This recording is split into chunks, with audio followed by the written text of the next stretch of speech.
In mobile marketing, when we launch and run mobile initiatives in the United States, or worldwide for that matter, there's this concept called certification that's critically important for you to understand. So when you launch and run a mobile initiative, you need to have your mobile marketing program certified, meaning that the carriers want you to, the wireless carriers want you to submit an application to them to have the user flows and the interactivity that you're going to have over their over your networks and over the shortcode within their network, certified by them. And so this can be a fairly long process. It takes anywhere from, say, 8 to 20 weeks, less in some cases, more in others, but in general, somewhere in the 8 to 20 week time frame to have a mobile initiative approved. And the kind of information that you'll need for that certification is, contact information, the shortcode details, the type of program that you want to run. For example, are you going to be running a brand awareness campaign? Are you doing a couponing program, a poll or voting program? Is it an alert service program? Maybe it's a mobile giving program, or maybe it's it has a sweepstakes element to it. You'll need to think about and run and put together all of the elements of the campaign and put that into the application as well. You'll have to put a description of the campaign. You'll have to determine which carriers you want the program running over, what your expected volumes will be, what geography will it be running over. Are you running a standard or premium rate program? What media will you be promoting the program in? Really, carriers want you to have a complete view of your program when you submit that application. And mobile application providers like an iLoopMobile are very experienced in this and will be able to help you through this process. There are many rules and regulations in mobile marketing that we need to follow, and don't think that these rules is necessarily overly arduous. In fact, a lot of industry experts and players have come together and helped develop the best practices to help stimulate the best user experience.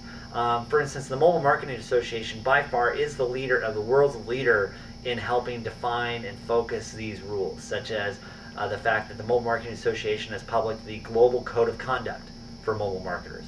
They publish every June and July a consumer best practices document, which has been adopted by all the carriers in the United States, and so you are contractually obligated in the U.S. to follow the Mobile Marketing Association's consumer best practices, and these best practices also impact other regions around the world as well. The Mobile Marketing Association has also developed advertising guidelines to help you understand how to deploy and run mobile advertising, for instance, on mobile websites or in-game or other types of applications. These are the kind of the broader trade association rules and regulations. When you work with connection aggregators and directly through mobile carriers, you'll also see that there are individual rules coming up from every carrier, and these come up from connection aggregators and then through the mobile application provider in what is referred to as the wireless carrier's playbook, or the connection aggregator requirements. And so each carrier will have its own rules, and you'll need to follow those too. And then finally, there are the state and federal laws that you need to follow too. The Can-Spam Act, for example, individual state sweepstakes laws. These are the kinds of things that you'll want to be considering when you're launching and running your mobile initiatives.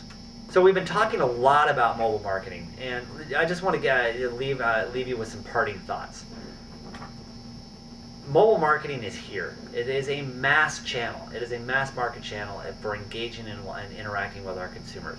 We've seen exponential growth in the adoption and use of the mobile channel, and we're seeing consumers adopt the use of it commercially more and more and more and more. And so the mobile marketing channel has finally become real. We saw it launch in 2005, and by 2008, all of the pieces have come together for us to establish a wonderful, wonderful pathway for engaging and interacting and communicating, delivering, and exchanging value with our audience. Don't forget the three primary rules of mobile marketing, though. It has to start with value. Make sure you're delivering value and communicating value and exchanging value with your audience. Also remember that mobile doesn't stand alone. Until you've developed your opt-in database, you need to practice indirect mobile marketing. You need to mobile enhance your traditional media and retail channels and enable the ability for your audience to interact with you. So mobile marketing is a function that interoperates with all of your marketing activities, so it's really not a standalone channel. Moreover, it can deliver on multiple objectives. You don't have to think about mobile marketing as simply a mechanism of generating brand awareness or coupon redemption. Mobile marketing is applicable for every single stage of your customer lifecycle: the brand awareness stage, the retention stage, the customer care stage, and the evangelism windows stage as well. So think about as well that mobile marketing is a tool that can be used to achieve multiple multi-dimensional objectives. But don't forget that the basics still apply. You need to focus on the consumer and the consumer's need and the needs of your members of your audience. You need to focus on your objectives and what you're trying to accomplish with it. You need to then develop your strategies on how you're going to use the channel, and then really clearly identify your measures. How will you measure success? Because that way you'll know that when you are successful, you'll be able to look back and say, okay, that worked for me. Let's see what we're going to continue on doing. So the key thing to think about mobile marketing, though, is remember, it's new.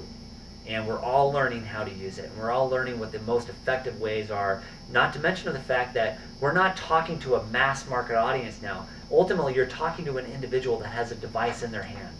So with that in mind, don't just get stuck on any one particular generic campaign. Be very creative with your particular business. Think about what the needs of your customer are, what the needs of your business is, and put those pieces together and get creative. And don't limit your creativity by your not understanding how something is done.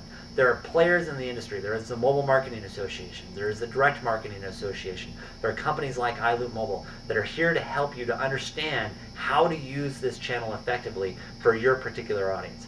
You're experts of your audience. We're experts on how to use the mobile channel, and we're here to help you. So marshal all of the resources that you have available to you, and you'll have great success with engaging and communicating and delivering and exchanging value with your audience through the mobile channel. Well, thank you very much for listening. I really enjoyed having this opportunity, and please contact us if we can help you in any way.